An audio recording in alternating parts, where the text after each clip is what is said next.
నమస్తే, this is Mahija. Welcome to YK TV special debate. ఎమ్మెల్యేపై తీవ్ర ఆరోపణలు చేసిన బాధితురాలు, ఆయన చేతిలో మోసపోయాను అంటున్న బాధితురాలు, తాను ఎవరిపై ఆరోపణలు చేసిందో ఆ వ్యక్తిపై ఇంకా ఎలాంటి చర్యలు ఎందుకు తీసుకోలేదని కొంతకాలంగా ప్రశ్నిస్తున్న బాధితురాలు. అంటే ఈవిడ భాషలో న్యాయం కోసం పోరాడుతున్న మహిళ. అదే మహిళపై నడి రోడ్డుపై దాడి జరిగింది. అంతా చూస్తుండగానే మ్యాటర్ ఎవరి గురించో అర్థమైంది కదా. ఆ మహిళే హర్షవీణ. ఆ బాధితురాలు హర్షవీణ. ఆమె చేసిన ఆరోపణలు అబద్ధం కావచ్చు, ఆమె చెప్పే మాటల్లో అసలు నిజాలే లేకపోవచ్చు, ఆమెది బ్లాక్ మెయిలే కావచ్చు. కానీ ఆ ఆరోపణల్లో నిజమేంటో తేలాలి. ఎమ్మెల్యేపై పార్టీ అధినేత వేసిన విచారణ కమిటీ ఆరోపణలు నిజమో కాదో నిర్ధారించాలి. ఎవరిదైనా తప్పు ఉంటే చట్టం చూసుకుంటుంది, పైన కోర్టులు కూడా ఉన్నాయి. కానీ జనానికి మంచి చేయాల్సిన నేతలే చట్టాన్ని చేతుల్లోకి తీసుకుంటే, తమదే రాజ్యం అన్నట్లు వ్యవహరిస్తే దాన్నే అరాచకం అనాలేమో. ఇక రైల్వే కోడూరులో నిన్న హర్షవీణపై జరిగిన దాడి ఘటన కలకలం రేపింది.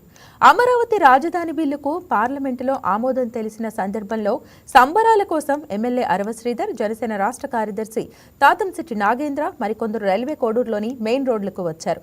అదే సమయంలో ఎమ్మెల్యేపై ఆరోపణలు చేసిన హర్షవీణ ఆమె అనుచరుడు గోపితో కలిసి టోల్గేట్ దగ్గర ఉన్న పూల షాపుల దగ్గరికి వచ్చారు.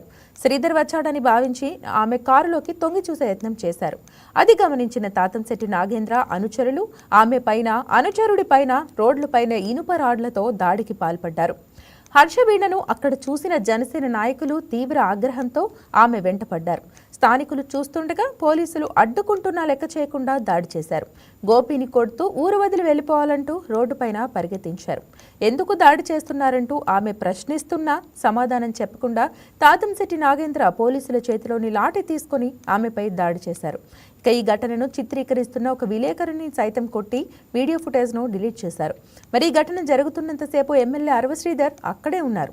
ఆమె రోడ్డుపై బైఠాయించారు. తర్వాత పోలీసులకు ఫిర్యాదు కూడా చేశారు. కానీ ఇప్పుడు అందరి మెదళ్లలో మెదులుతున్న ప్రశ్నలు ఏంటంటే, ఎంత ఎమ్మెల్యే అనుచరులు అయితే మాత్రం చట్టాన్ని చేతిలోకి తీసుకుంటారా? అధికారం చేతిలో ఉంటే మాత్రం అడ్డగోలుగా వ్యవహరిస్తారా?